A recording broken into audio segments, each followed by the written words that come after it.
हिजो हामीले विश्वको भूगोलको बारेमा अध्ययन गरेका थियौं। यो भन्दा अगाडिका क्लासहरुमा महादेश, महासागर, अक्षांश रेखा, देशान्तर रेखा, नदी, हिमनदी, मरुभूमि लगायत विश्वका भूगोलको विविध पक्षहरुको बारेमा अध्ययन गरेका थियौं। आज हामी विश्वको इतिहासको बारेमा अध्ययन गर्दै छौं।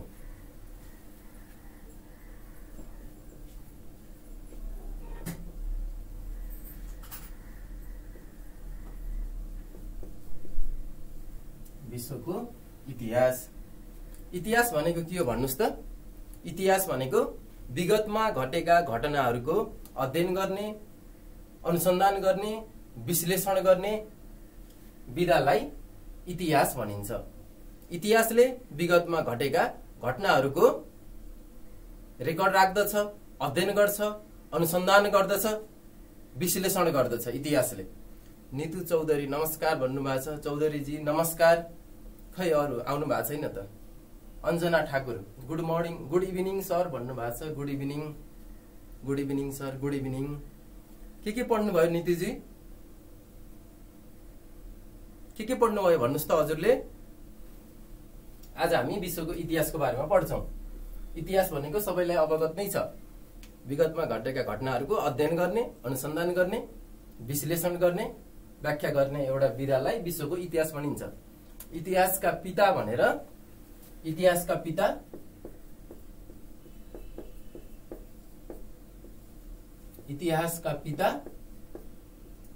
फादर अफ हिस्ट्री भनेर हेरोडोटसलाई चिनिन्छ। फादर अफ हिस्ट्री भनेर हेरोडोटसलाई चिनिन्छ।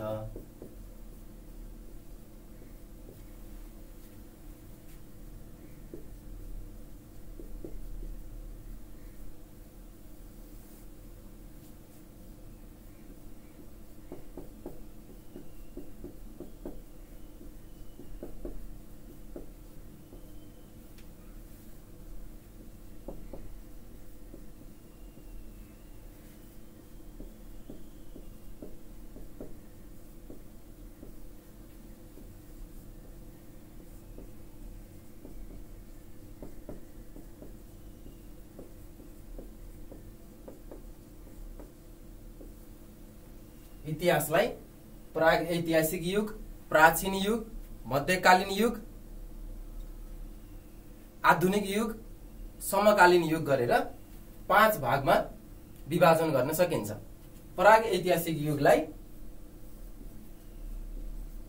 पूर्व पाषाण युग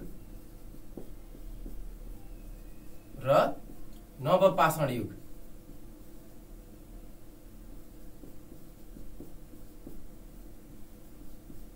प्राग ऐतिहासिक युगलाई पूर्व पाषाण युग र नव पाषाण युग गरी 2 भागमा विभाजन गर्न सकिन्छ। पूर्व पाषाण युग भनेको जब मानव जातिको उत्पत्ति भयो, ढुङ्गे युगदेखि ईपू 10,000 वर्ष अघिसम्मको समयलाई पूर्व पाषाण युग भनिन्छ। पूर्व पाषाण युग भनेको जहिलेदेखि मानव सभ्यताको विकास भयो अथवा मानवको उत्पत्ति भयो, ढुङ्गे युगदेखि ईपू 10,000 वर्ष अघिसम्मको समयलाई पूर्व पाषाण युग भनिन्छ। नव पाषाण युग भनेको ईपू 10,000 देखि ईपू 6,000 वर्षसम्मको समयलाई नव पाषाण युग भनिन्छ। पाषाण युगमा मानिसहरूले के गर्न सिके भन्नुस् त? पाषाण युगमा मानिसहरूले आगो बाल्न सिके। यो समयमा सिभिलाइजेसन भइसकेको थिएन। मानवहरू जंगलमा बसोबास गर्थे। मानवको अवस्था जंगली स्वरूपमा नै थियो। जंगलका कन्दमूलहरू खाने गर्थे। यसलाई हामी प्राग ऐतिहासिक युग अन्तर्गत पूर्व पाषाण युग र नव पाषाण युग गरेर 2 भागमा विभाजन गर्न सकिन्छ। प्राचीन युग भनेको ईसा पूर्व 3 शताब्दी, तेस्रो शताब्दीदेखि 5औं शताब्दीको समयलाई प्राचीन युग भनेर भनिन्छ। मध्यकालीन युग भनेको भन्नुस् त? मध्यकालीन युग भनेको मध्यकालीन युग भनेको के हो भन्नुस् त? मध्यकालीन युग भनेको रोमन साम्राज्यको अन्त्य। रोमन साम्राज्यको अन्त्य कहिले भयो? रोमन साम्राज्यको अन्त्य सन् 476 मा भयो। रोमन साम्राज्यको अन्त्यसम्मको समयलाई चाहिँ मध्यकालीन युग भनिन्छ। त्यसै गरी आधुनिक युग भनेको के हो भन्नुस् त? आधुनिक युग भनेको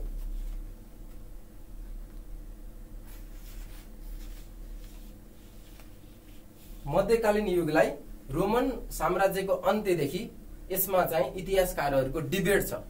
मध्यकालीन युगलाई कसरी व्याख्या गर्ने त, विश्लेषण गर्ने भन्ने कुराहरुमा डिबेट रहेको छ। कसैले चाहिँ रोमन साम्राज्यको अन्त्यदेखि पुनर्जागरण कालसम्मको समयलाई मध्यकालीन युगको रूपमा व्याख्या गरेको पाइन्छ। कुनै इतिहासकारले रोमन साम्राज्यको अन्त्यदेखि लिएर अमेरिका पत्ता लगाएको समयसम्मको अवस्थालाई चाहिँ मध्यकालीन युग भनेर परिभाषित गरेको पाइन्छ। कुनै इतिहासकारले रोमन साम्राज्यको अन्त्यदेखि लिएर फ्रान्सको राज्य क्रान्तिसम्मको समयलाई मध्यकालीन युग भनेको छ। आधुनिक युग भनेको फ्रान्सेली राज्य क्रान्ति पछिको प्रथम विश्वयुद्ध अथवा दोस्रो विश्वयुद्ध अगाडिसम्मको समयलाई आधुनिक युग भनिन्छ। समकालीन युग भनेको दोस्रो विश्वयुद्ध पछि विकसित भएको समयलाई अथवा घटनालाई अथवा युगलाई समकालीन युग भनिन्छ। अहिलेको युगलाई हामी समकालीन युग भनेर व्याख्या गर्न सकिन्छ। यसरी हामीले इतिहासलाई 5 भागमा विभाजन गर्न सकिन्छ। इतिहासको बारेमा कसैले केही नबुझेको छ भने भन्नुस्, कमेन्ट गर्नुस् ल। केही कुरामा कन्फ्युजन छ इतिहासको बारेमा? इतिहासको वर्गीकरणमा कसैलाई केही समस्या छ? कोही बोल्नु भएन, छैन भन्ने बुझेँ है मैले। अब हामी अगाडि बढौं।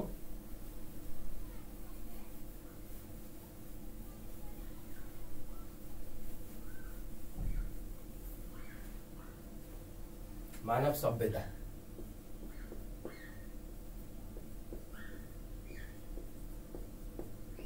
मानव सभ्यता 1 नम्बरमा मिस्रको सभ्यता। मिस्रको सभ्यता मेसोपोटामियाको सभ्यता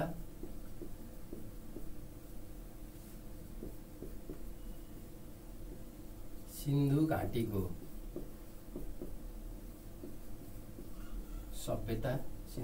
सभ्यता। त्यसै गरी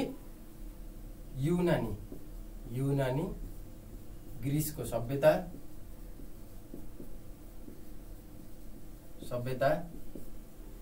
रोमको सभ्यता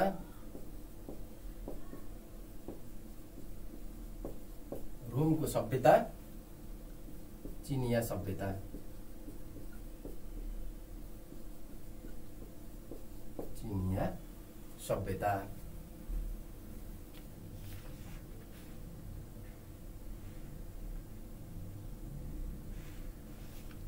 मिस्रको सभ्यतालाई विश्वकै सबैभन्दा पुरानो सभ्यता भनेर चिनिन्छ। मिस्रको सभ्यतालाई विश्वकै सबैभन्दा पुरानो सभ्यता भनेर चिनिन्छ।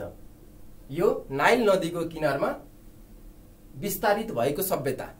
नदी किनारमा धेरै जसो संसारका सभ्यताहरू, सिभिलाइजेसनहरू नदी किनारमा नै अवस्थित छन्। मिस्रको सभ्यता सबैभन्दा पुरानो सभ्यता। यो नाइल नदीको किनारमा अवस्थित सभ्यता। ईपू 3400 वर्ष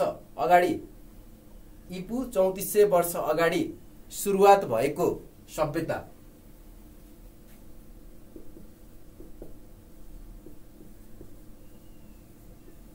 ईपू 3400 वर्ष अगाडि सुरुवात भएको नाइल नदीको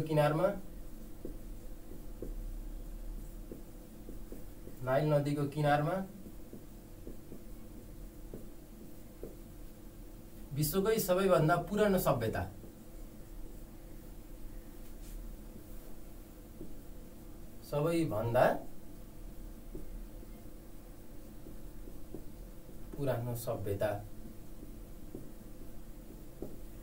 नाइल नदीको वरदान भनेर इजिप्टलाई चिनिन्छ। अहिले मिश्रको सभ्यता अन्तर्गतको भूभाग इजिप्ट देशमा पर्दछ। तपाईहरुलाई सोधिरहेको हुन्छ नाइल नदीको वरदान भनेर कुन देशलाई चिनिन्छ? नाइल नदीको वरदान भन्यो भने इजिप्टलाई चिनिन्छ। सबैभन्दा पुरानो सभ्यता, विश्वको सबैभन्दा पुरानो सभ्यता, नाइल नदीको किनारमा सभ्यता। त्यसैगरी दायाँबाट बायाँ लेख्ने, दायाँबाट बायाँ लेख्ने सुरुवात भएको, दायाँबाट बायाँ लेख्ने सुरुवात भएको पिरामिडको विकास भएको सभ्यता। इजिप्टको पिरामिड भनेर तपाईले पढ्नुभयो होला संसारको 7औं आश्चर्य अन्तर्गत। पिरामिडको विकास भएको, सुरुवात भएको मिश्रको सभ्यतादेखि पिरामिडको विकास भएको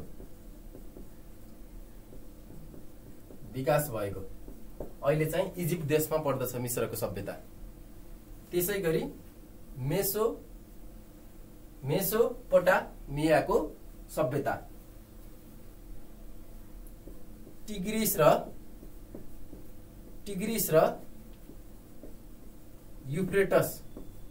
र युफ्रेटस नदी किनारमा विकसित भएको सभ्यता,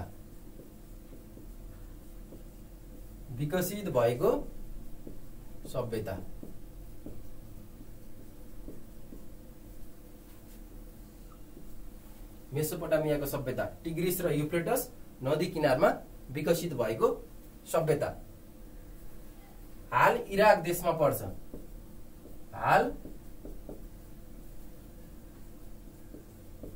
इराक देशमा पर्दछ। सम्राट र शासकको सुरुवात भएको,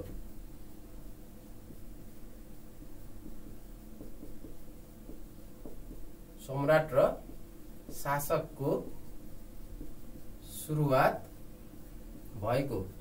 शासकको सुरुवात भएको त्यसैगरी बायाँबाट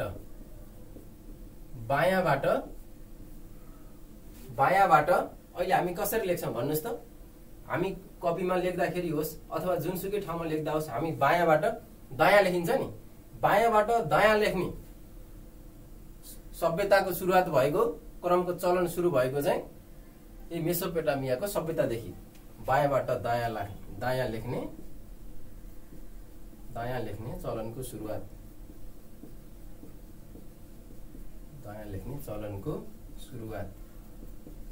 त्यसैगरी 60 second equal to 1 minute, 60 minute equal to 1 घण्टा। यही सभ्यतादेखि सुरुवात भएको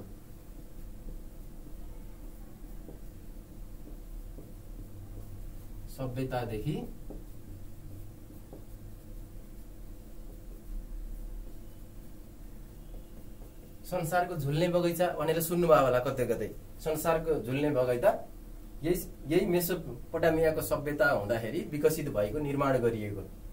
कसैले नबुझ्ने छ मिश्रको सभ्यता र मेसोपोटामियाको सभ्यता कसैले केही नबुझेको छ भन्नुस् त?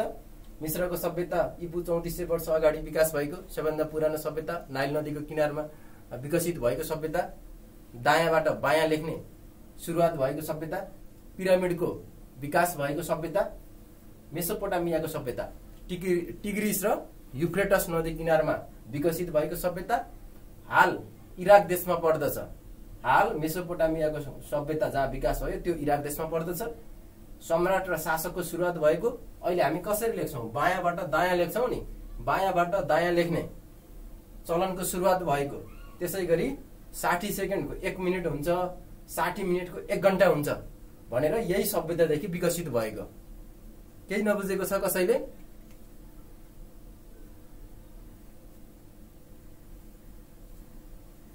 अब हामी पढौं सिन्धु घाटीको सभ्यता।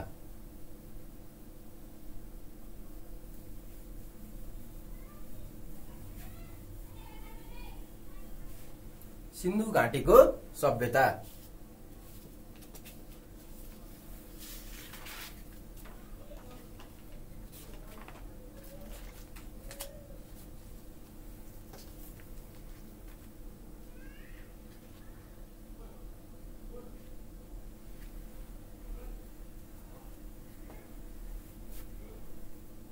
सिन्धु घाटीको सभ्यता। सिन्धु र रावी नदीमा विकसित भएको सभ्यता। विकसित भएको सभ्यता। सिन्धु र रावी नदीमा विकसित भएको सभ्यता ईपू 2900 देखि 1500 सम्म। ईपू 2900 देखि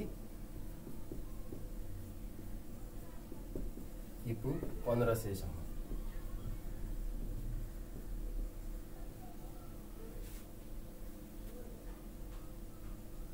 हाल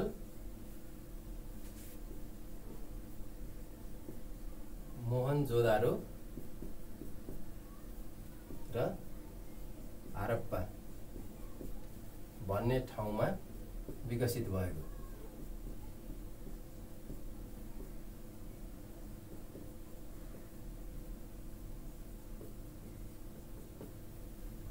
तपाईहरुले मोहनजोदारो भन्ने मुभी हेर्नु भएको छ होला ऋतिक रोशनको।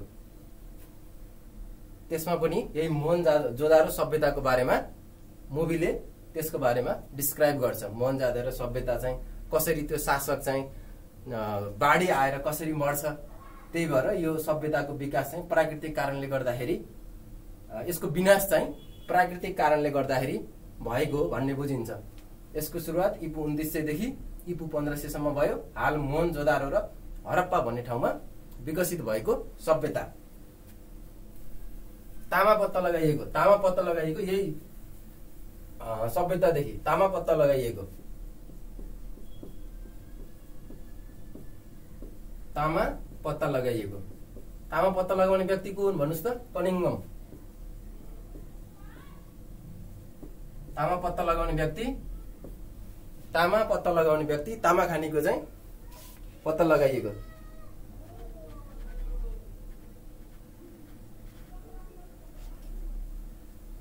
मुख्य पेशा पशुपालन। नगर विकास योजनाको सुरुवात भएको।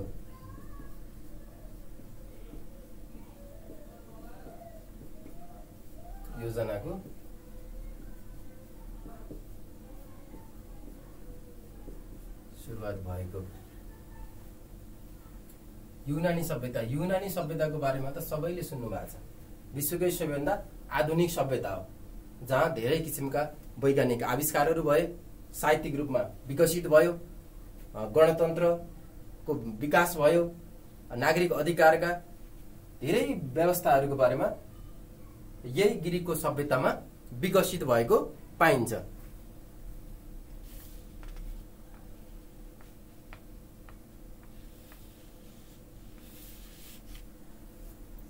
नदी किनारामा विकसित नभएको सभ्यता।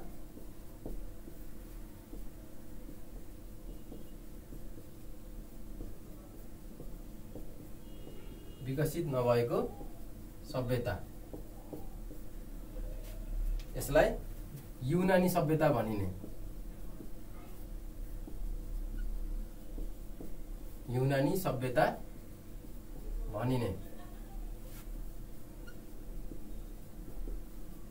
ईपू 1200। ईपू भनेको बुझ्नुहुन्छ नि ईसा पूर्व, जीसस क्राइस्ट जन्मिनु भन्दा 1200 वर्ष अगाडि भन्न खोज्या हो। मुख्य खेती गहुँ खेती गरिन्थ्यो। मुख्य खेती गहुँ खेती गरिन्थ्यो।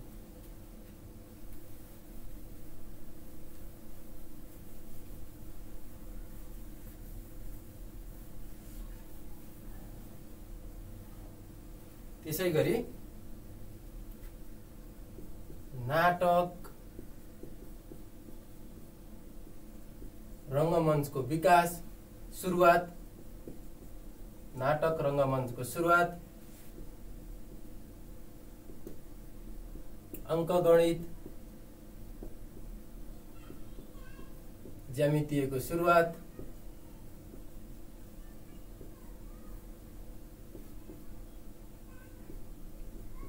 गणतन्त्र, प्रजातन्त्र, नागरिक अधिकारको सुरुवात भएको।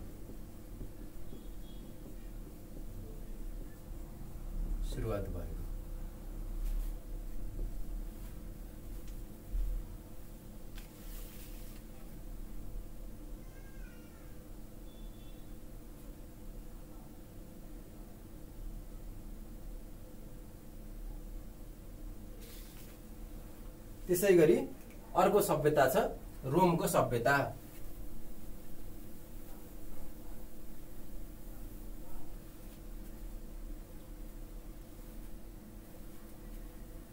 रोमको सभ्यता ईपू 1000 वर्ष अघिदेखि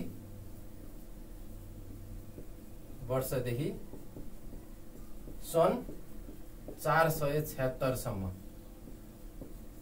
476 मा सन् 476 मा रोम सभ्यताको अन्त्य भयो। टाइबर नदीमा विकसित सभ्यता। टाइबर नदीमा विकसित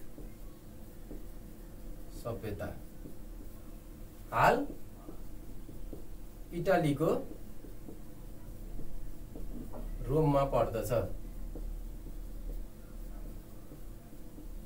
हाल इटलीको रोममा पर्दछ। 365 दिनको एक वर्ष हुन्छ भनेर पत्ता लगाइएको।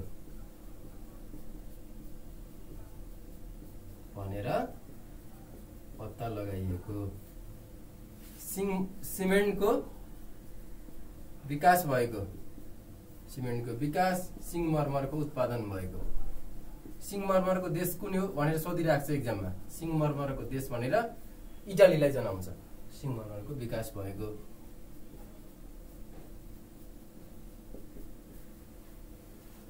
60 सेकेन्डको 1 मिनेट, 60 मिनेटको 1 घण्टा हुन्छ भनेर पत्ता लगाउने चलन भएको अथवा विकसित भएको सभ्यता चाहिँ मेसोपोटामियाको सभ्यता। 1 वर्षमा 365 दिन हुन्छ भनेर पत्ता लगाइएको सभ्यता चाहिँ रोमको सभ्यता। सिमेन्टको विकास, सिंगमरमर भएको सभ्यता चाहिँ सिंगमरमरको विकास भएको सभ्यता रोमको सभ्यता। 753 के पढ्नु भयो उदय सापकोटाजी?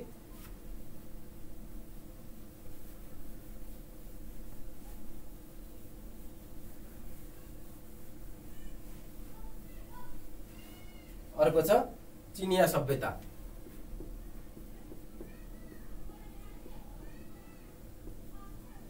चिनिया सभ्यता चीनको वाङ हो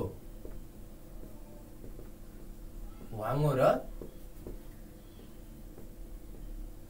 याङसी कियाङ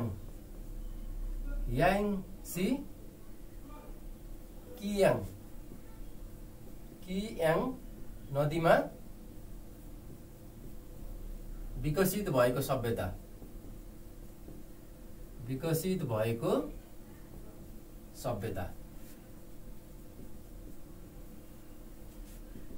सांस्कृतिक क्रान्ति भनेर पनि जनाउँछ। सांस्कृतिक क्रान्तिको सभ्यता। चिनिया सभ्यतामा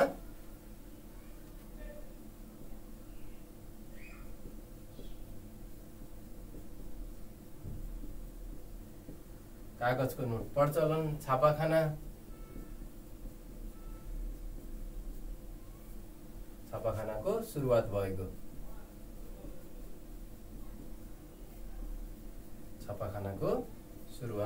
भएको।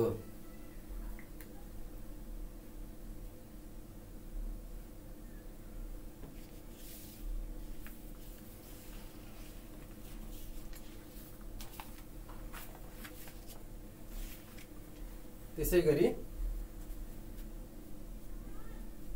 चिया भटमासको खेती गरिएको।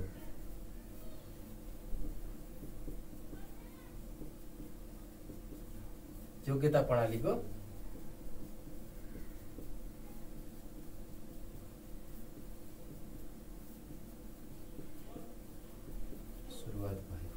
योग्यता प्रणालीको सुरुवात भएको।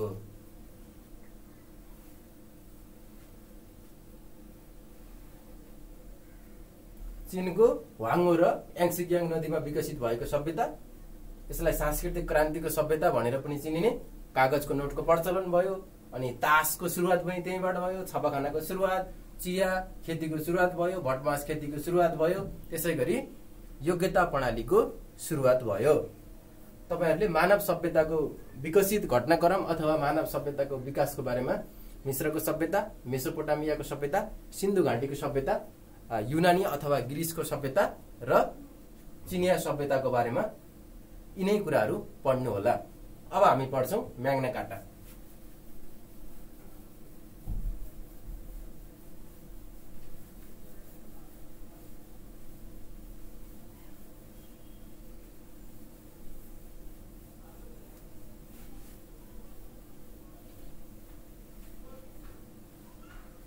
म्याग्ना कार्टा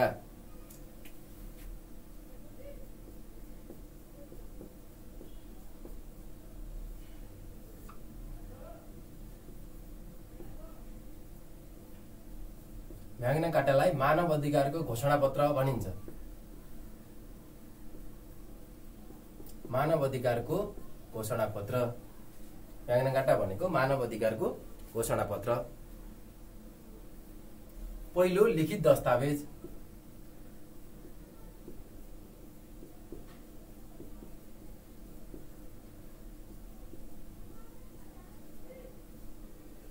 नागरिक अधिकारको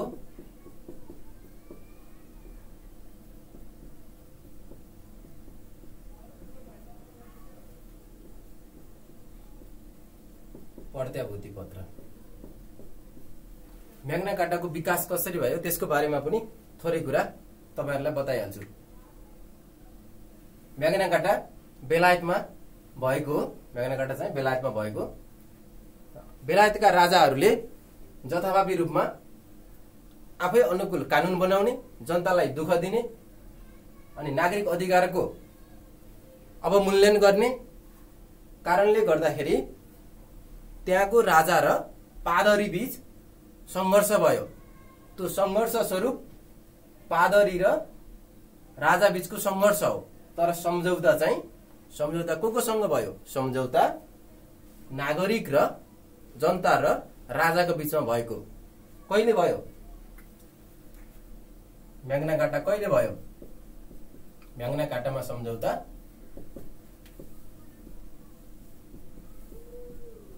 सन् 1215 जुन 15। राजा को थिए बेलायतमा? राजा थिए जेम्स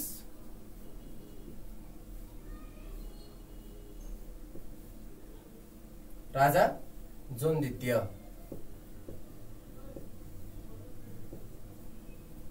राजा जोन द्वितीय। म्याग्ना कार्टामा कतिवटा धारा छन्? म्याग्ना कार्टामा 63, म्याग्ना कार्टामा 63 धारा छन्। म्याग्ना कार्टा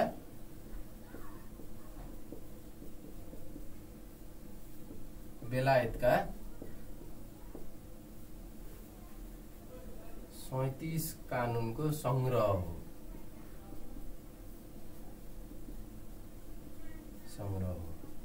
अहिलेसम्म म्याग्ना कार्टा 4 पटक संशोधन भएको, 4 पटक संशोधन भएको छ अहिलेसम्म।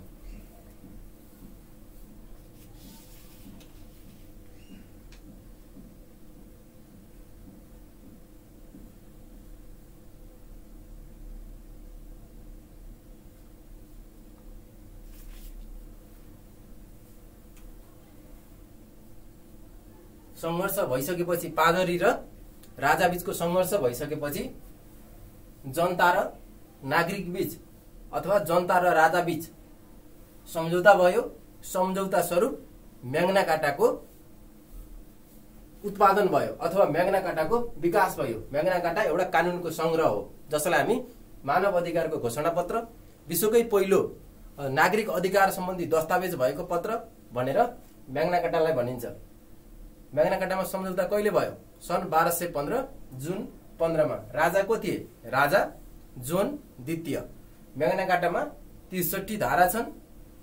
म्याग्ना कार्टा बेलायतका 37 पुराना 37 वटा कानुनको संग्रह हो। अहिलेसम्म 4 पटक संशोधन भएको छ। यसको 4 प्रति अझै पनि सुरक्षित छ भनिन्छ। यसको 4 प्रति अझै पनि सुरक्षित छ।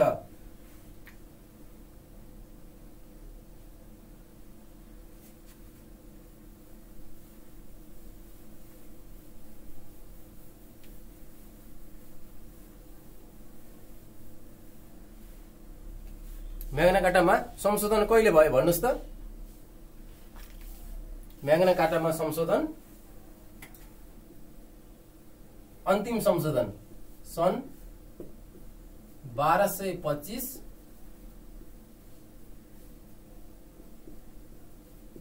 फेब्रुअरी 11। राजा को थिए?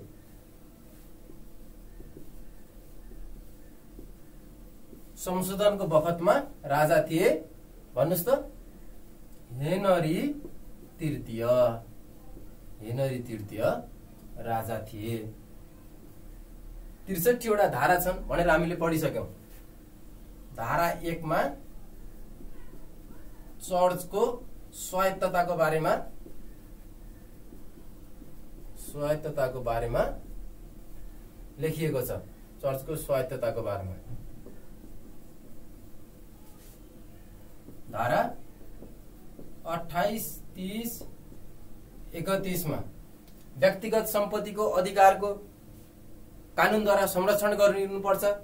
राजाले जथाभावी कानून बनाएर कुनै पनि व्यक्तिको सम्पत्ति हडप्न हुँदैन भनेर हेर्नुस् त 1215 मा नै त्यो व्यवस्था राखिएको थियो बेलायतमा म्याग्ना कार्टामा। वैयक्तिक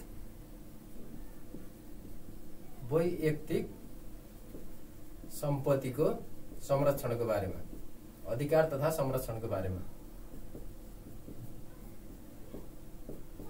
अधिकार तथा संरक्षणको बारेमा। धारा 39 मा वैयक्तिक स्वतन्त्रताको बारेमा, फ्रिडमको बारेमा, वैयक्तिक स्वतन्त्रताको बारेमा, वैयक्तिक स्वतन्त्रताको बारेमा। धारा 54 मा राज्यले पनि कानून मान्न पर्दछ। राजाले पनि कानून मान्न पर्छ। कानून चाहिँ राजालाई पनि आम जनता सरह लागू हुन्छ भनेर धारा 54 मा राखिएको छ। राजाले पनि कानून जान्नु पर्दछ र मान्नु पर्दछ। जानेर मात्र हुँदैन, मान्नु पनि पर्छ, त्यसलाई लागू गर्नुपर्छ भनेर धारा 54 मा व्यवस्था गरिएको छ। तपाईहरुले म्याग्ना कार्टामा पढ्नुपर्ने कुराहरू यिनै हुन्। संशोधन कहिले भयो भनेर सोध्छ। संशोधन 1225 मा भयो। राजा को थिए भनेर सोध्छ। राजा हेनरी तृतीय। कुन भाषामा लेखिएको छ भनेर सोध्न सक्छ। म्याग्ना कार्टा ल्याटिन भाषामा लेखिएको छ। म्याग्ना कार्टा चाहिँ ल्याटिन भाषामा लेखिएको छ। नो ट्याक्सेसन,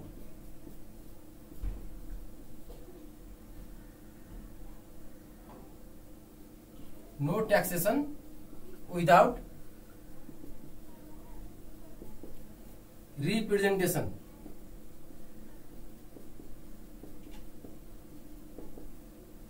कर चाहिँ जथाभावी रूपमा कानूनमा व्यवस्था गरेर जनतालाई कर लगाउन पाइँदैन। जनताले निर्वाचित गरेका प्रतिनिधिहरूले कति ट्याक्स लगाउने भनेर निर्धारण गर्दछन्। त्यो बेगर जनतालाई कर लगाउन पाइँदैन भनेर हेर्नुस् त 1215 को म्याग्ना कार्टामा नै व्यवस्था गरिसकेको थियो बेलायतले। नो ट्याक्सेसन विदाउट रिप्रेजेन्टेसन भनेर। त्यही भएर हामीले बेलायतलाई प्रजातन्त्रको जननी भनेर भन्छौं। सर नेपालको संविधान जस्तै हो। नेपालको संविधान जस्तो यो भन्दा पनि हुन्छ। बेलायतमा त्यसपछि लिखित संविधान नै छैन भन्छ। हाम्रो देशमा त लिखित संविधान छ। बेलायतमा सुरुमा म्याग्ना कार्टा जारी भयो, त्यसपछि बेलायतले आफूलाई चाहिने संविधान समय अनुकूल कानुनहरू आफै बनाउँछ। त्यसै कारणले गर्दाखेरि बेलायतलाई लिखित संविधान नभएको देश भनेर पनि भनिन्छ। बेलायतलाई लिखित संविधान नभएको देश भनेर पनि भनिन्छ।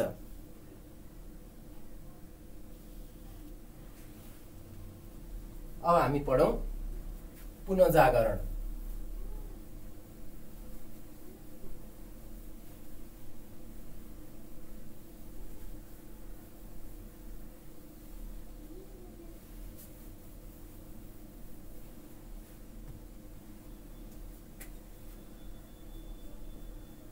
पुनर्जागरण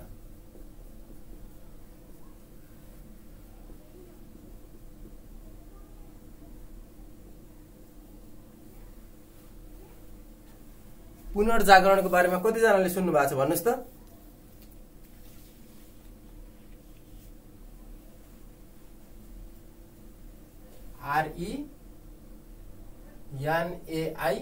RENAISSANCE रेनाइन्स भन्छ।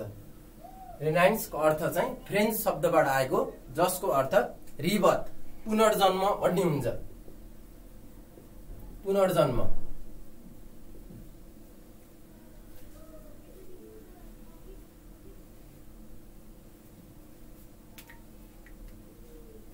युरोपमा यस्तो समय आयो कि युरोपमा धार्मिक अन्धविश्वास कुरीतिले गर्दाखेरि पादरीले आफ्नो अनुकूलले जनतालाई जथाभावी दुःख दिने, पादरीको लागि सरकारले छुट्टै व्यवस्था गरिदिने, पादरीको लागि सुविधा सम्पन्न वर्गमा राख्ने, जनतालाई शोषण गर्ने, पादरीले जे भन्यो संविधान भन्दा पनि बढी लागू हुने उनीहरूका बोली, यो भइसकेपछि यति अन्धविश्वासमा युरोप थियो। त्यसपछि एकचोटि हेर्नु शब्द हेर्नु त, जागरण भनेको छ। यो धार्मिक अन्धविश्वास, यो रूढिवादी परम्पराबाट जागरण भएको अवस्था हो। यसलाई हामी बौद्धिक आन्दोलन पनि भनिन्छ। बौद्धिक आन्दोलन भनिन्छ। त्यसैगरी यसलाई धर्मनिरपेक्ष आन्दोलन पनि भनिन्छ। यो भन्दा अगाडि चाहिँ धर्म नै सबैभन्दा ठुलो हो, पादरीले जे भन्छ त्यही कुरा नै लागू गर्नुपर्छ, पादरी संविधान भन्दा पनि माथि छ, त्यो किसिमको अन्धविश्वास थियो। पादरीले पनि त्यही किसिमको अन्याय अत्याचार गरेर जनताहरूलाई लुटिरहेका थिए। पुनर्जागरण भनेको चाहिँ यही अन्धविश्वास, धार्मिक रूढिवादी परम्परा विरुद्धको पुनर्जन्म हो। यसमा केही भएको होइन। यसमा चाहिँ युरोपमा एउटा जागरण आयो, सचेतनामा विकास भयो, धार्मिक क्रान्ति भयो, अनि साहित्यिक रूपमा पनि क्रान्ति भयो, अनि यसबाट विद्वानहरूको पनि जन्म भएर युरोप बौद्धिक रूपमा धेरै अगाडि आइपुग्यो। यसलाई हामी बौद्धिक आन्दोलन पनि भनिन्छ।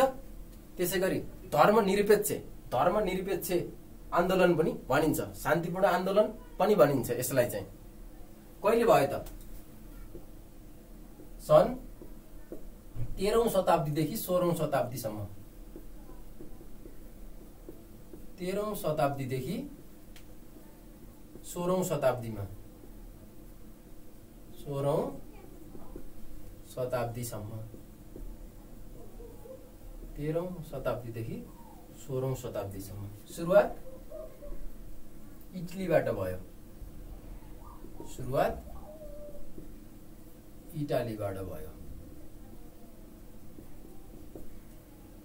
सुरुवातकर्ता भनेर, पुनर्जागरण कालको सुरुवातकर्ता भनेर इटालीका महाकवि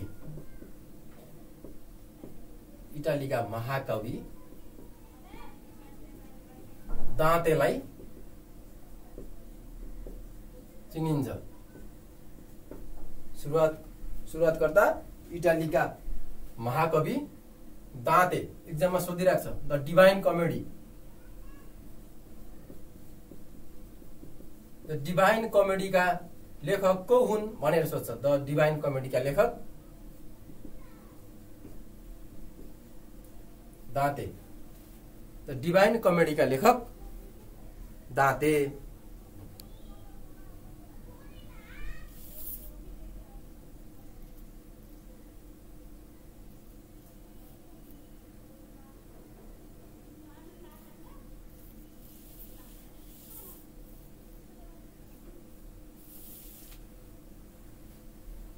द डिभाइन कमेडीका लेखक दाँते।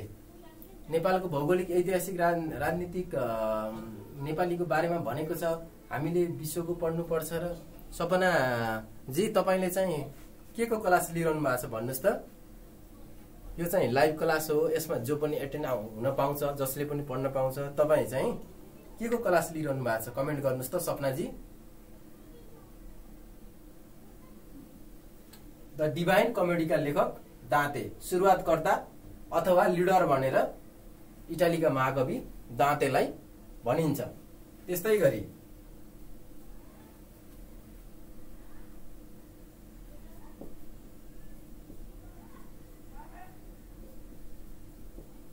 प्रख्यात चित्रकार भन्नुस् त। माइकल एन्जेलो नाम सुन्नुभयो होला धेरै जनाले। Michael Angelo. The last judgement,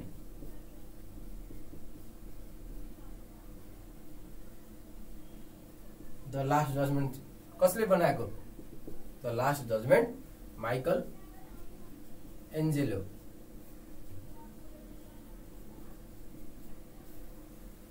विश्वविख्यात छ मोनालिसाको चित्र कसले बनाएको भन्नुस् त? यही समयमा बनेको विश्वविख्यात मोनालिसाको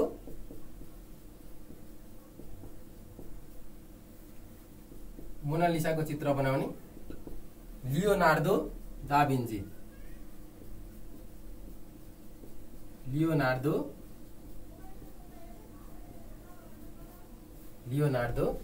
दा भिन्ची। युटोपियाका लेखक, युटोपिया कसले लेखेको भनेर एक्जाममा सोधिसकेको छ। थोमस मोरे। थोमस मोरेले लेखेका हुन्। युटोपियाका लेखक थोमस मोरे।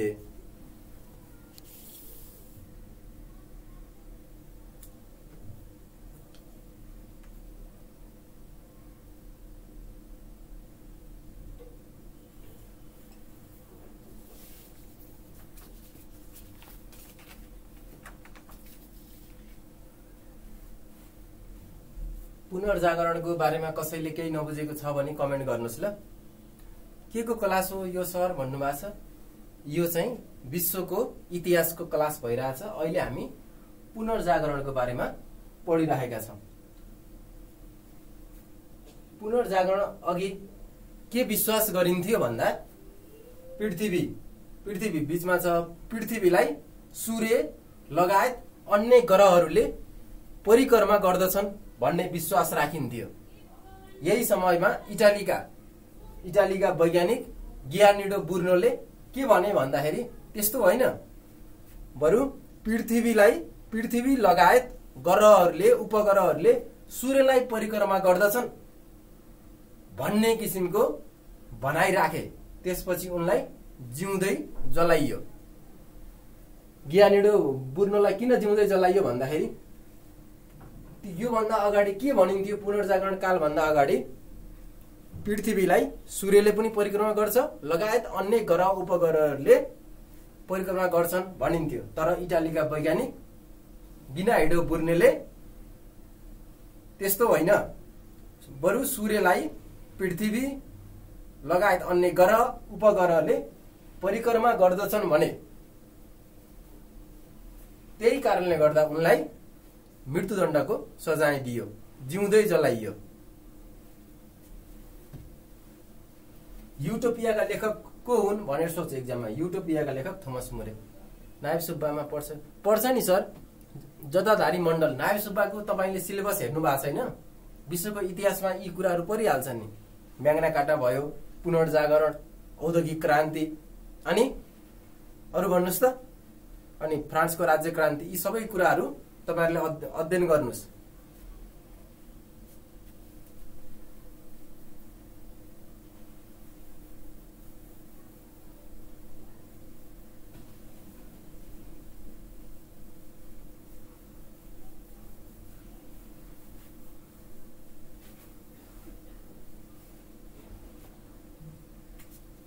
औद्योगिक क्रान्ति, इन्डस्ट्रियल रिभोल्युसन।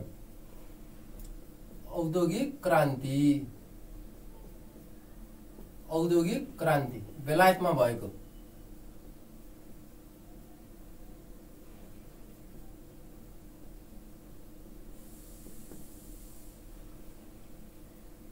अठारौं शताब्दीको मध्यदेखि 19औं शताब्दीको मध्यसम्म, 18औं शताब्दीको मध्यदेखि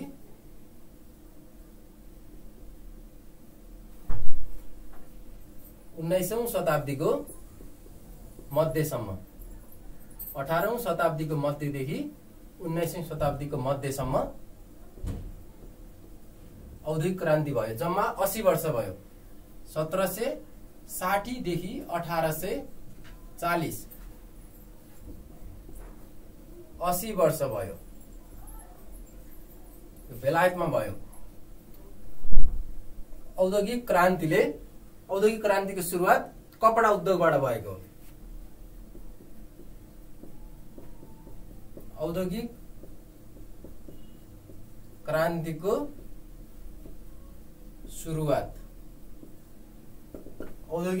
सुरुवात कपडा उद्योगबाट भएको।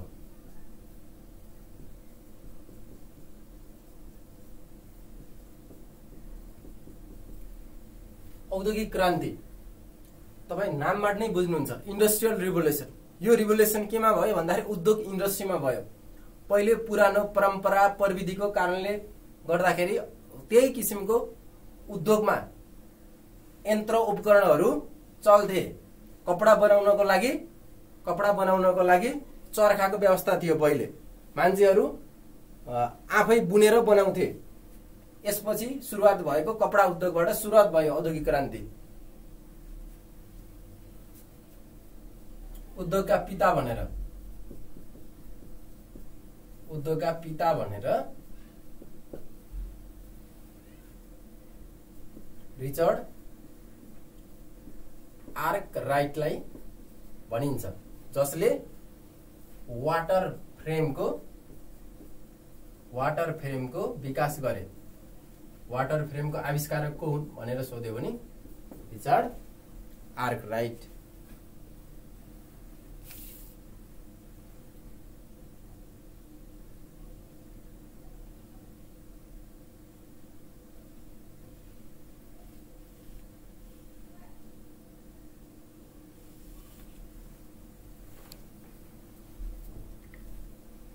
के लेख्नु भएको छ? नायब सुब्बा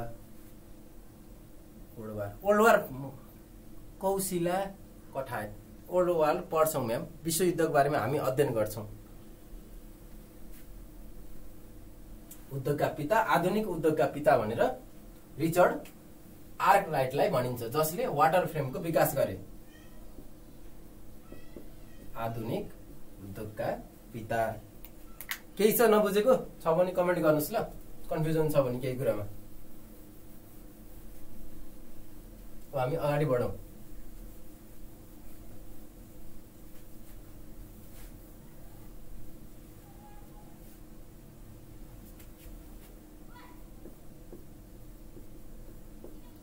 ड्रिल मेसिनको विकास कसले गर्यो?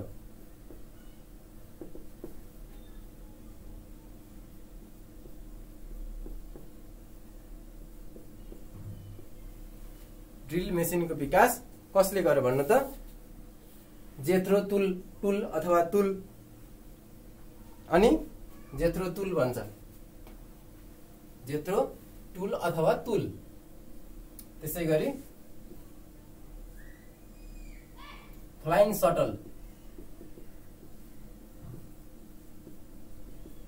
सटलको विकास आविष्कारक, इन्भेन्टर, आविष्कारक। फ्लाइङ सटल जोन के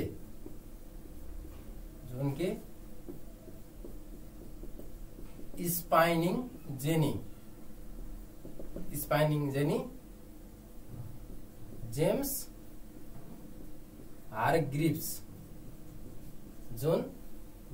हारग्रिव्स। त्यसै गरी पानीबाट चल्ने बाफ इन्जिन, स्टिम वाट अथवा स्टिम इन्जिन,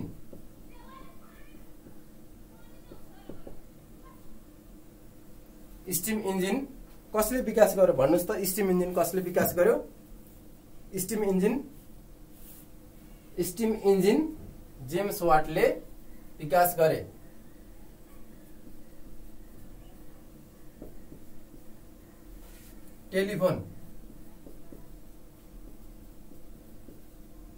टेलिफोनको आविष्कारक को हुन्? Graham Bell. घण्टी आउँछ नि, ग्राहम बेल टेलिफोन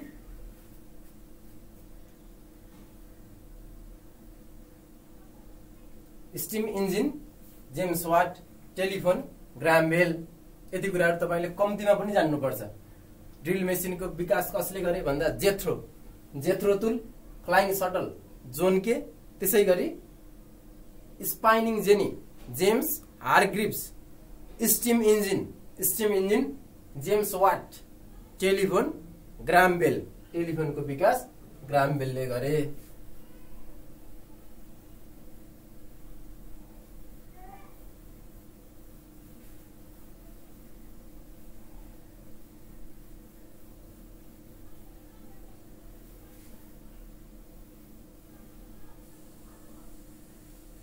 केही छ नबुझेको? Region of India. प्रकाश गेवालीजी के लेख्नु भयो भन्नुस् त? के भन्न खोज्नु भएको? रिभिजन अफ इन्डिया के लेख्नु भयो तपाईले? रिजन अफ इन्डिया के भन्न खोज्नु भएको भन्नुस् त?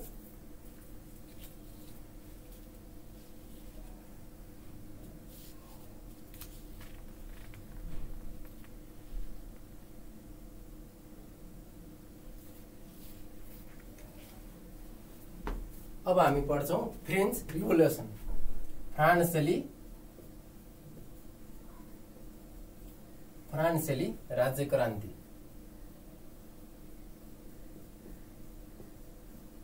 फ्रान्सेली राज्य क्रान्ति सन् 1789 मा फ्रान्समा भएको।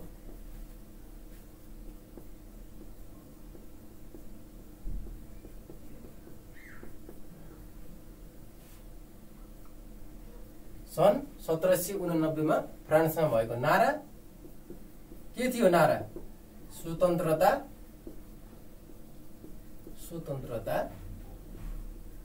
समानता र भातृत्व। स्वतन्त्रता, समानता र फ्रान्सेली राज्य क्रान्तिमा सहयोग गर्ने विद्वानहरू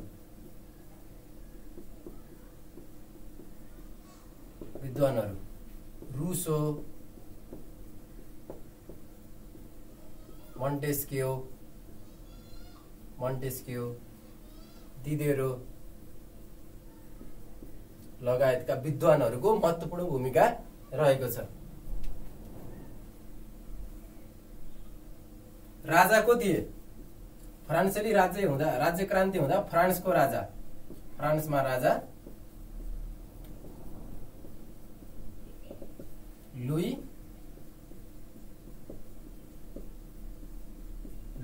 16औं थिए। फ्रान्सेली राज्य क्रान्ति कसरी भयो भन्नुस् त? फ्रान्सेली राज्य क्रान्ति फ्रान्समा निरङ्कुश राजतन्त्र थियो। फ्रान्समा निरङ्कुश राजतन्त्र थियो। सुविधा सम्पन्न वर्गको रूपमा कुलीन वर्ग र पादरी वर्ग थियो, जहाँ राजाका आफ्ना मान्छेहरू र पादरीले जनतालाई, विशेष गरी किसान, कालीगढ र मध्यम वर्गलाई अत्याचार गरेका, राजाले जथाभावी रूपमा, मनपरी रूपमा, बिना अभियोग, बिना कसुर गरे पनि सजाय गर्न सक्ने किसिमको व्यवस्था थियो। त्यसैगरी कृषिमा भारी मात्रामा कर लगाइएको थियो। यी सबै कारणले गर्दाखेरि फ्रान्सेली राज्य क्रान्ति सम्भव भयो। विद्वानहरू पनि रूसो, मोन्टेस्क्यू, दिदेरो जस्ता विद्वानहरूको पनि यस क्रान्तिलाई सफल बनाउन महत्त्वपूर्ण भूमिका खेले।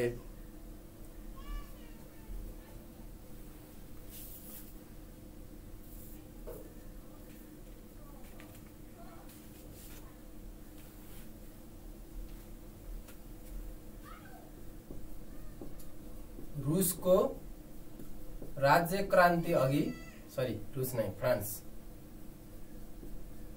फ्रान्सको राज्य क्रान्ति संसदलाई के भनिन्थ्यो भन्नु त त्यहाँको संसदलाई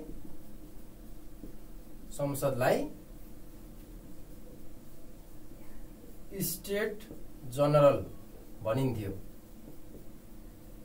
हाम्रोमा व्यवस्थापिका संसद भन्छ नि हाम्रो संसदलाई, एउटा प्रतिनिधि सभा अर्को राष्ट्रिय सभा भन्छ। त्यस्तै गरी फ्रान्सेली राज्य क्रान्तिको समयमा त्यहाँको संसदलाई स्टेट जनरल भनिन्थ्यो।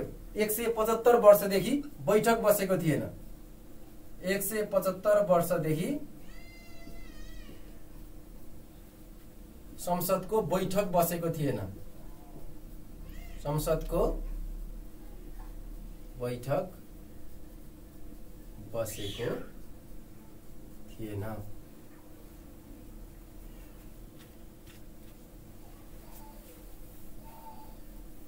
त्यहाँको संसदलाई स्टेट जनरल भनिन्छ भनेर अघि हामीले पढिसकियो। त्यसको स्ट्रक्चर कस्तो थियो?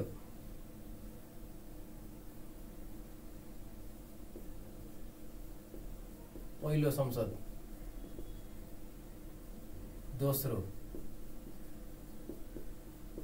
तेस्रो।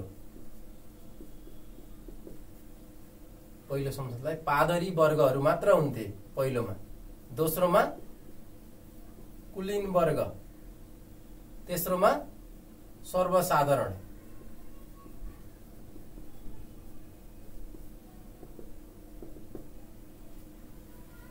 भन्नुस् त कति कति हुन्थे? पहिलो संसदलाई हामी के भनियो? पहिलो हाउसलाई पादरीको हाउस, दोस्रो हाउसलाई कुलीन वर्गको हाउस, तेस्रो हाउसलाई सर्वसाधारणको हाउस। 308, 258 र 621 पहिलो संसद अथवा पहिलो हाउस भनिन्थ्यो। पहिलो हाउस, दोस्रो हाउस, तेस्रो हाउस गरेर 3वटा संरचना थियो संसदको। यसमा पादरी वर्ग, पहिलो हाउसमा पादरी वर्ग मात्रै हुन्थ्यो, आफूबाट निर्वाचित भएर 308 जना हुन्थे। दोस्रोमा कुलीन वर्ग भनेको राजाका आफ्ना मान्छेहरू, आसेपासे भरौटेहरू, 258 जना। सर्वसाधारण जनता तेस्रो हाउसमा हुन्थे। तेस्रो हाउसमा हुन्थे जहाँ 621 जना हुन्थे। तर स्टेट जनरलको बैठक 175 देखि बसेको थिएन। नबुझेको केही छ भन्नुस् त?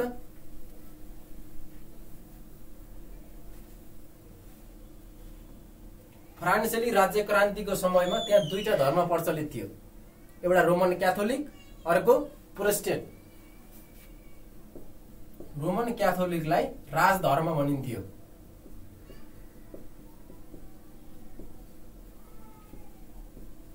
रोमन क्याथोलिकलाई राजधर्म भनिन्थ्यो।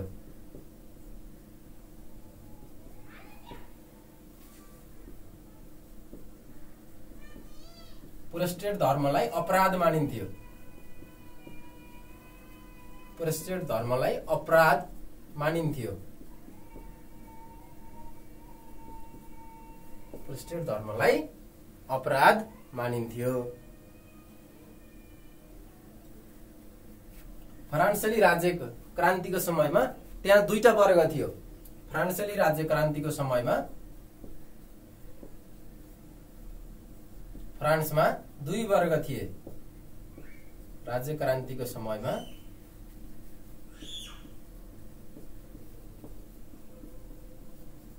फ्रान्समा 2 वर्ग थिए। 2 वर्ग थिए, एउटा सुविधा सम्पन्न, अर्को सुविधाविहीन वर्ग। सुविधा सम्पन्न वर्ग र सुविधाविहीन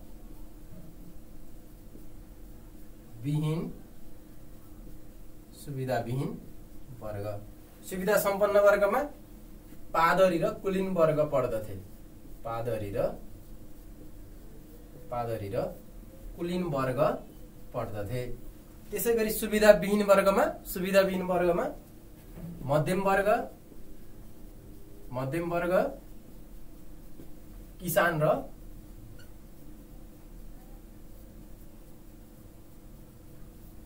कालीगढ सुविधा सम्पन्न। त्यहाँ फ्रान्सेली राज्य क्रान्तिको समयमा फ्रान्समा 2 वर्ग थिए। एउटा सुविधा सम्पन्न वर्ग जसमा चाहिँ पादरी र कुलीन वर्ग पर्दथे। सुविधाविहीन वर्गमा मध्यम वर्ग किसान वर्ग र कालीगढ वर्ग पर्दथे। नमस्कार सर भन्नुभएको छ। नमस्कार हजुर, के छ सर भने ठिकै छ। हेर्नुहोस् न, फ्रान्सेली राज्य क्रान्ति पढ्दैछौँ, सब ठिक छ। अरू त केही नबुझेको, केही कन्फ्युजन भएको छ र शिवशंकर यादवजी?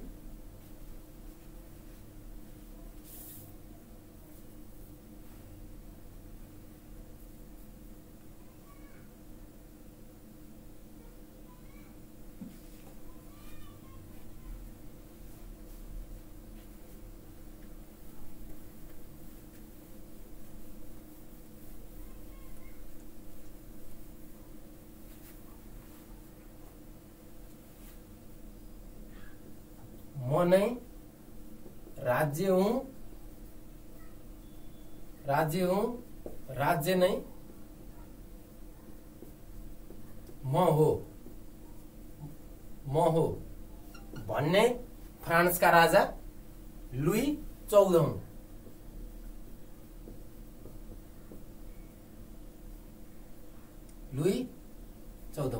तपाईले बुझिहाल्नुभयो फ्रान्सेली राज्य क्रान्ति किन भयो भनेर। राजा त्यतिसम्म निरङ्कुश थिए, आफूलाई मनलाग्दी कानून बनाएर सोझा साझा जनतालाई दुःख दिने, सोझा साझा जनताबाट, आम नागरिकबाट भारी मात्रामा कर असुल गर्ने, आफ्नो मोज मस्तीमा त्यो सम्पत्तिको सरकारी ढुकुटीको दुरुपयोग गर्ने गर्दथे। त्यही भएर यिनले के भने, म नै राज्य हुँ, राज्य नै म हो भने लुई 14औंले। यदि रुसो नभएको भए फ्रान्सेली राज्य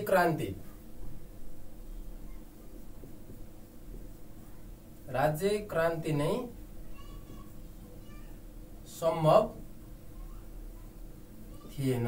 कसले भनेका भन्नुहोस् त? यदि रुसो हुन्थेनन् भने फ्रान्सको राज्य क्रान्ति नै सम्भव थिएन भन्ने नेपोलियन बोनापार्ट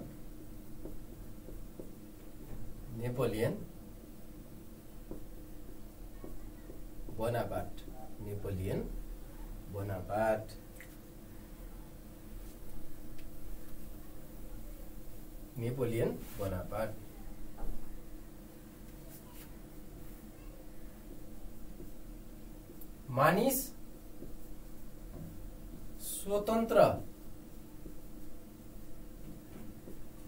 जन्मिन्छ तर सर्वत्र साङ्लोले घेरिन्छ। कसले भनेका हुन्? रुसोले भनेका हुन्। मानिस जन्मिँदा स्वतन्त्र जन्मिन्छ, तर जन्मिसकेपछि ऊ जिम्मेवारीदेखि लिएर हरेक कुरो साङ्लोले बेरिन्छ, घेरिन्छ भनेर रुसोले भनेका हुन्। फ्रान्सेली राज्य क्रान्तिलाई अर्को बौद्धिक क्रान्ति पनि भनिन्छ।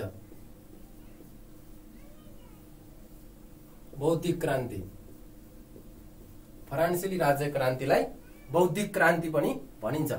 फ्रान्सेली राज्य क्रान्ति पश्चात विश्वमा आधुनिक युगको सुरु भयो भनिन्छ। त्यसै गरी केही पुस्तकहरू छन्, तपाईहरुलाई एक्जाममा सोधिराख्छ।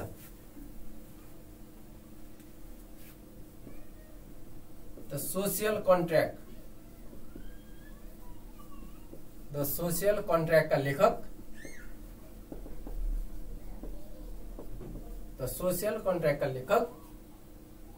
रुसो। द सोशल कन्ट्र्याक्ट का लेखक रुसो। बौद्धिक क्रान्ति भनिन्छ। सरोज पोखरेलजी तपाईले ठीक भन्नुभयो। फ्रान्सेली राज्य क्रान्तिलाई बौद्धिक क्रान्ति समेत भनिन्छ।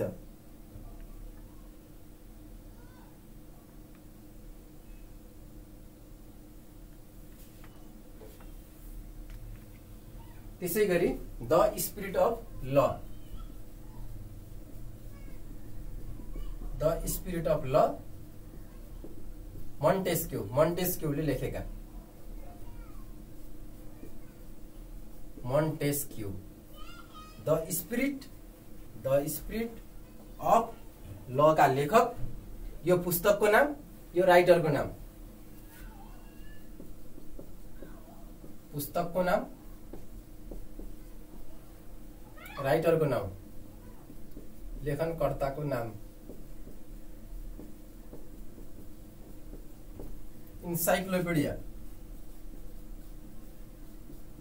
इन्साइक्लोपीडिया का लेखक दिदेरो।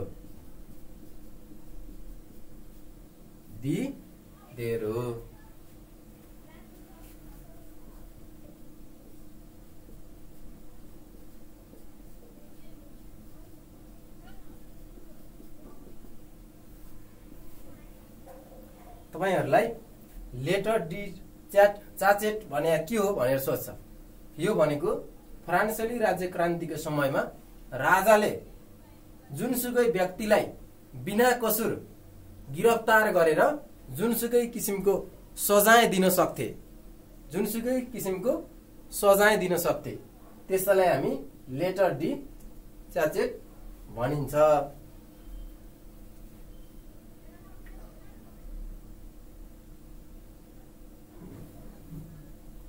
फ्रान्सेली राज्य क्रान्ति सम्पन्न भइसके पश्चात चाहिँ त्यहाँका राजा हल्यान्डमा भागे। त्यसपछि फेरि त्यहाँ बोलाए र जनताले त्यहाँको राजा र रानीलाई मृत्युदण्ड समेत दिएका थिए। संविधान सभाबाट जारी भएको पहिलो संविधान पनि फ्रान्सको नै हो। त्यही कारणले गर्दाखेरि, यी सबै कारणले, विविध कारणले गर्दाखेरि फ्रान्सेली राज्य क्रान्तिलाई बौद्धिक क्रान्ति पनि भनिन्छ।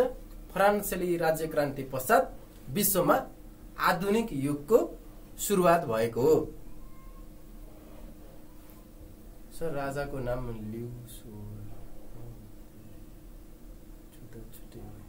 लुई 16 र लुई 14 छुट्टै राजा हो। ठिक कुरा गर्नुभयो तपाईले। फ्रान्सेली राज्य क्रान्ति हुँदाखेरि अघि हामीले लेखिसक्यौं, लुई 16 राजा थिए। त्यो भन्दा अगाडिका राजा लुई 14ले चाहिँ म नै राज्य हुँ, राज्य नै म हुँ भनेका हुन्। बुझ्नुभयो? कन्फ्युजन छ? नितु चौधरी जी बुझ्नुभयो?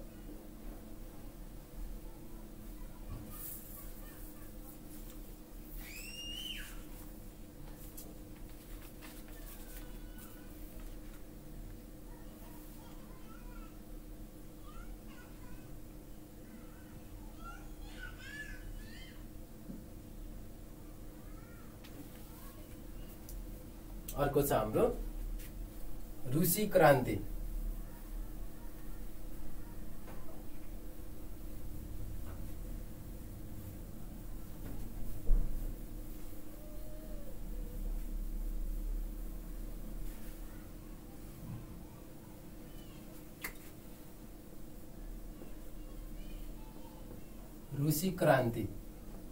रुसी क्रान्तिलाई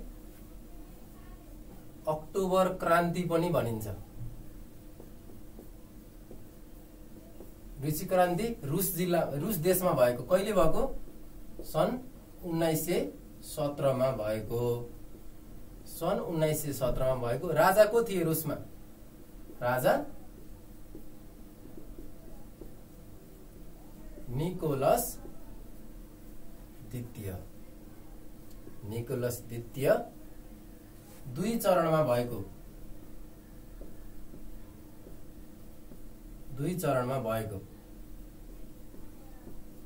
रुसी राज्य क्रान्ति दुई चरणमा भएको। पहिलो चरण र दोस्रो चरण। पहिलो चरणलाई हामी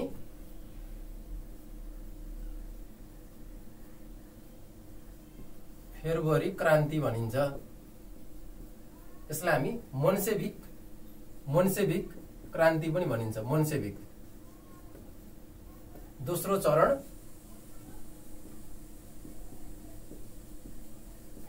चरणलाई हामी अक्टोबर क्रान्ति। यसलाई हामी बोल्सेभिक क्रान्ति पनि भनिन्छ। बोल्सेविक क्रान्ति पनि भनिन्छ। रुसी राज्य क्रान्ति पश्चात विश्वमा साम्यवादको सुरुवात भयो। विश्वमा साम्यवादको सुरुवात भएको। विश्वमा साम्यवादको सुरुवात भएको। रुसी राज्य क्रान्ति कसरी हुन पुग्यो सन् 1917 मा भन्दाखेरि त्यो समयमा प्रथम विश्वयुद्ध चलिरहेको थियो। प्रथम विश्वयुद्ध चलिरहेको थियो। रुसी सेना नराम्रोसँग पराजित भइरहेको थियो। जनतामा एक किसिमको विद्रोह आयो। प्रथम विश्वयुद्धको लडाईँको लागि आवश्यक सैन्य सामग्री चाहियो। सैन्य सामग्रीको लागि जनताबाट भारी मात्रामा कर उठाउन थालियो। जनतामा आक्रोश उत्पन्न भयो। फलस्वरूप रुसी राज्य क्रान्ति सन् 1917 मा सम्पन्न भयो। राजा निकोलस द्वितीय थिए। 2 चरणमा भयो। लेखिराख्नुस् है, 2 चरणमा भयो। पहिलो चरण र दोस्रो चरण। पहिलो चरणलाई मोन्सेविकहरूले, त्यहाँको मोन्सेविक भन्नेले नेतृत्व गरे। दोस्रो चरणलाई बोल्सेविक भन्नेले नेतृत्व गरे। पहिलो चरण कहिले भयो त? मार्च 7 देखि 15 सम्म। दोस्रो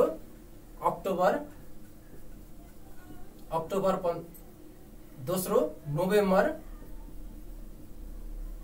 नोभेम्बरमा भयो। तर हामीले मार्च 7 देखि 15 मा भयो। सर फेब्रुअरी क्रान्ति कसरी नाम रह्यो भन्नुहुन्छ? यो चाहिँ इंग्लिश डेट अनुसार मार्च 7 देखि 15 भयो। तर त्यहाँको रुसको डेट अनुसार फेब्रुअरी 22 मा भएको थियो। त्यही भएर यसलाई फेब्रुअरी क्रान्ति भनियो।